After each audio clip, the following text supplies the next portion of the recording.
6 winning numbers brought one man endless misfortune.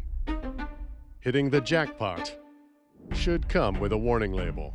They put a gun in my mouth. I peed my pants. The lottery could change your life, or it could end it.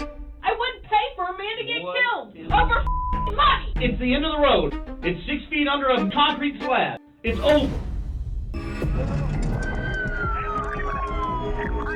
The penalty is death. Get your family out of here. Why me? I will have my attorney call you. So unbelievable.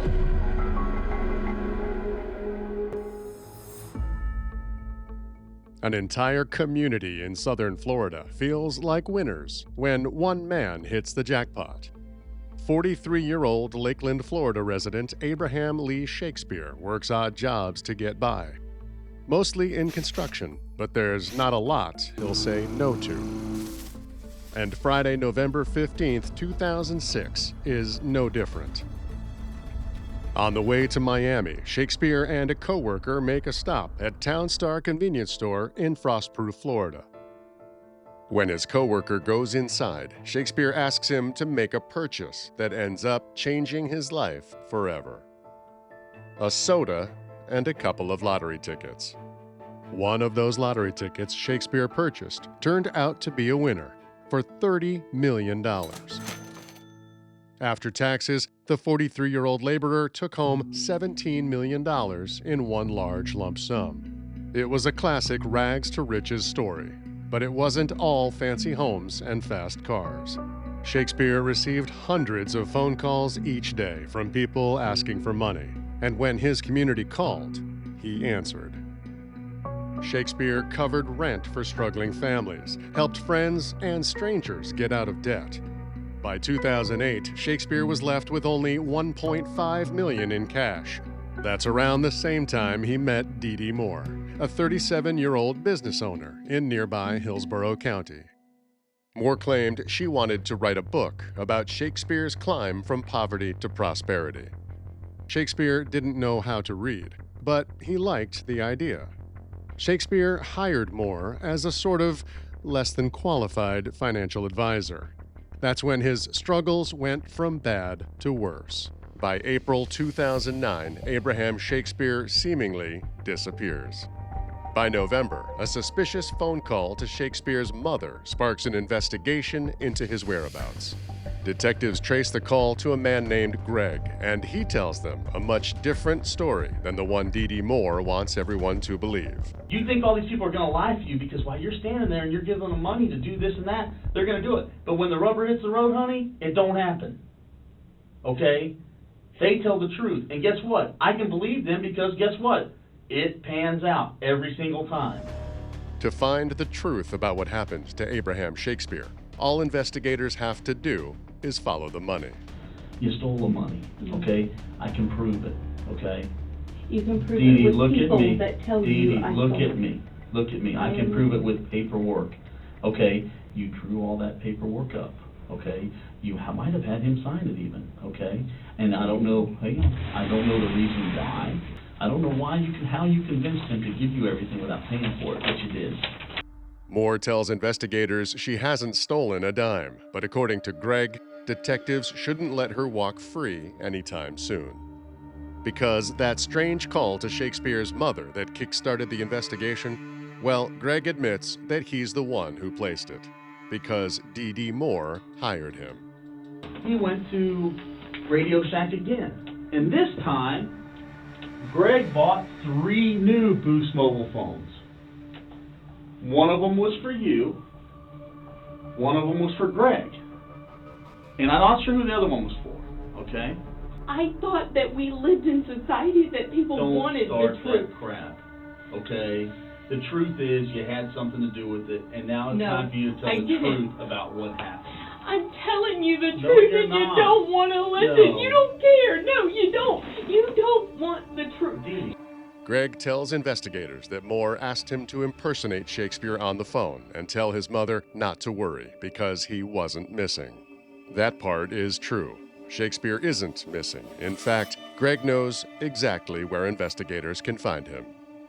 We have been at your property since frickin' Monday night. Mhm. Do you understand? Mhm. You've had 2 sheriff's offices and multiple crime scene investigators out there for a week, and we're not done yet. Abraham Shakespeare is at Dee Dee Moore's boyfriend's house, buried under a newly poured concrete patio in the backyard, with 2 bullet wounds to the chest. And Greg says it was Dee Dee Moore, Shakespeare's friend and financial advisor, who put him there. We're gonna play around there some more and get exactly what we need.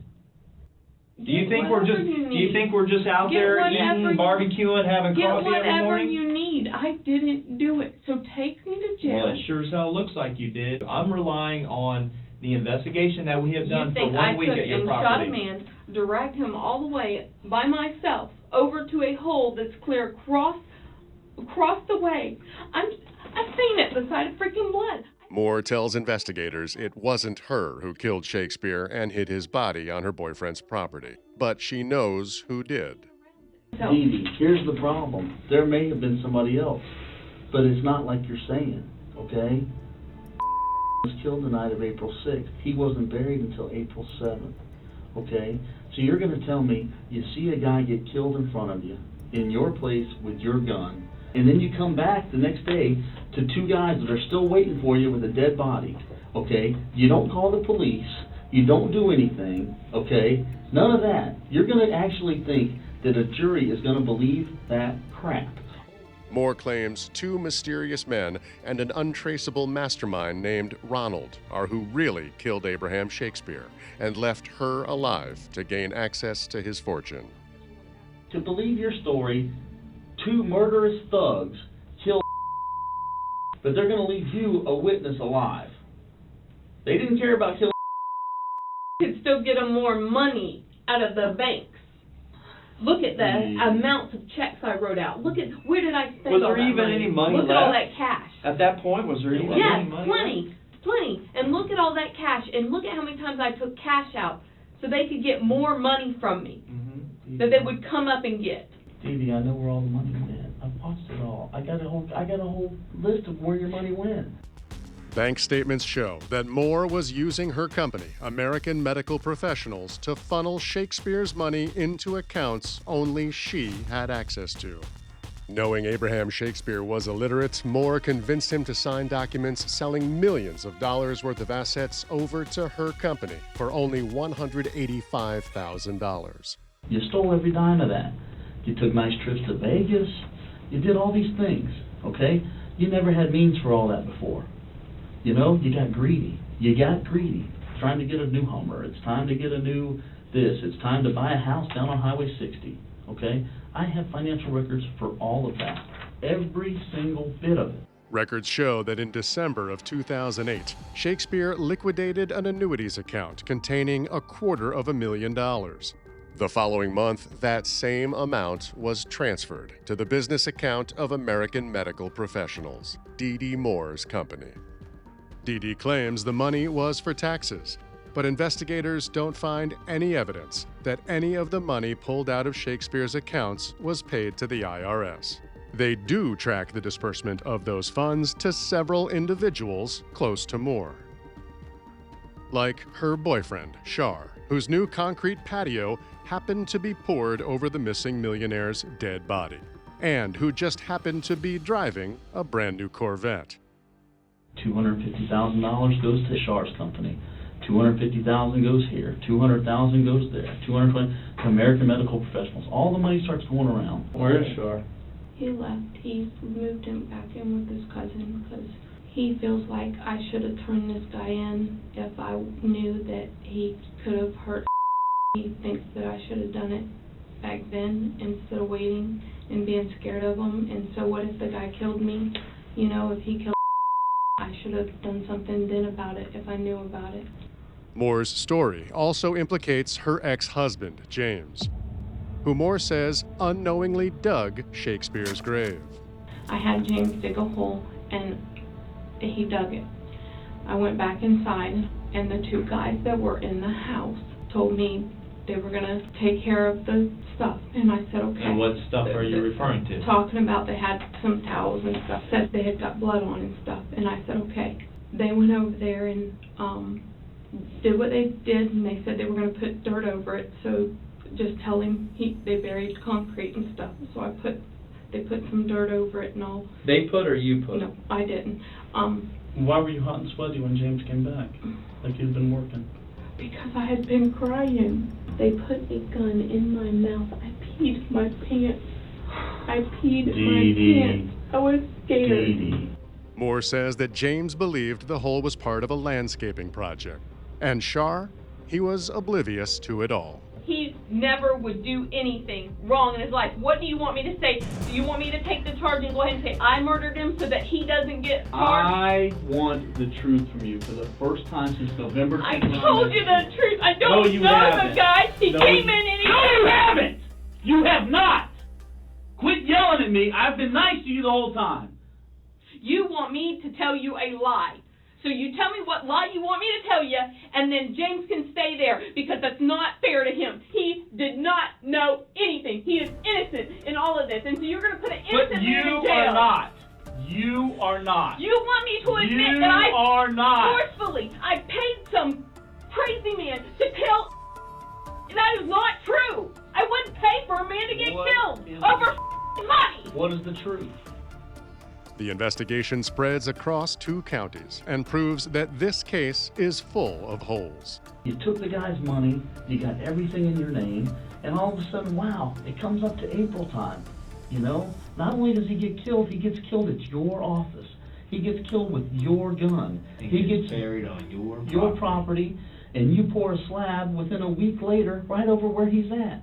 You had a human being buried on your property, and that he didn't deserve that. He did. So this crime that you're doing now, I don't even know if I can believe that or not. He didn't. The man was a human being and He put in was. a freaking shallow grave He to rot. didn't deserve that. He didn't. Then tell us the truth, Dee Dee. Moore's romantic partners are just a few of the men she asked to help her cover up her crimes. She has a whole list of other people to blame. Some she invented, and some she recruited. Like Greg, Moore's hiree turned informant. If I hadn't told you that we had the audio tapes, you were going to tell us it was... No, You were going to tell... Yes, you were. No, I wasn't. Oh, Dee Dee. I was not. I was saying that I thought there is somebody that knew what kind of money that was out there. There was somebody, either family, friend, something knew what kind of money was out there, and that's whoever knew sent them out there. In an interview with law enforcement, Greg tells them everything. Not only does he lead them to Shakespeare's body, but he also reveals the location of the murder weapon. Greg tells investigators that he learned all the details of the crime directly from the person who orchestrated it. And it comes as no shock to investigators that Greg never spoke to anyone named Ronald. He claims that Moore asked him to pretend to be Ronald in a phone call with her, to try and build the narrative she would later spin for investigators. You're going to use this phone and you're going to be Ronald. And hey, if we get caught, we're going to tell them that Ronald did this. That's on audio too. It's interesting how Ronald is this fictitious drug dealer, robber kind of guy. You want your side, you want your drama, you want your belief. No, we want drama. Do you think we like working around the clock all week, being away from our own personal lives? Do you think I like digging up a dead black man from April? Do you think I enjoyed it last night? No, when I had to he smell, does not do... Do you think I enjoyed it last night when I had to smell his rotting carcass? Do you really think I enjoyed it? Do you think any human being deserves to be put in a shallow grave on property and then have concrete poured over? It's not right. He's not a piece of trash. He doesn't belong there. It wasn't right. You don't do that. Then why did you put him there? I didn't put him there. One of the biggest pieces of evidence pointing to Moore's involvement is what she did after the crime. Following Shakespeare's death in April, Dee Dee Moore moved into his home. The minute this guy dies, you move into the house.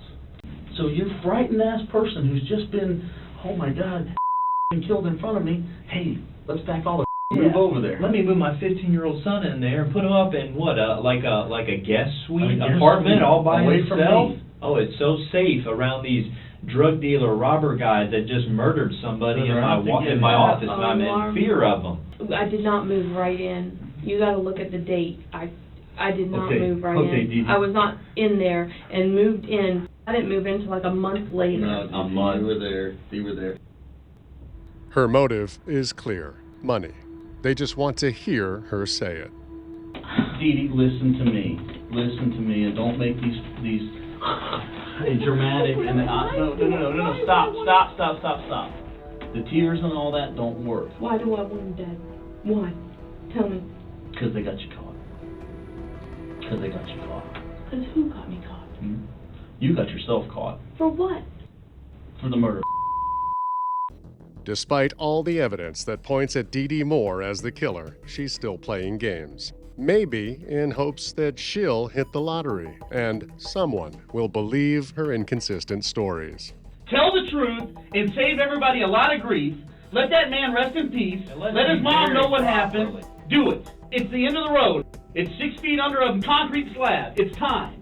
It's over. Doris Dee Dee Moore is charged with first-degree premeditated murder. None of the other people Moore tried to incriminate have been charged in connection to Shakespeare's murder. I'm going to lose everything. And why should I lose everything when I didn't kill the man? Can I keep did not my kill stuff? that man. I'll tell you the truth. Can I keep my stuff? But no, the money's not the motive. But no, there's a guy that I don't know his name, that I call this guy Ronald, that I was going to pay another guy to be Ronald. That sneaks up and takes money off the back porch. Dee Dee, come on. This isn't the world we live in, and you know it.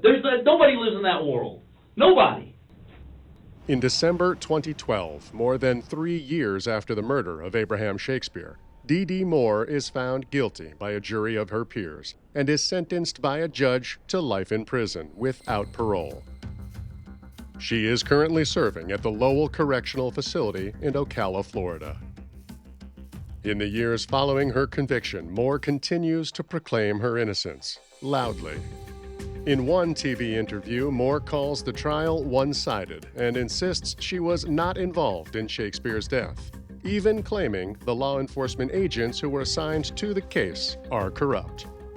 Moore has tried to appeal her conviction several times in the last 14 years. All of her appeals have been denied.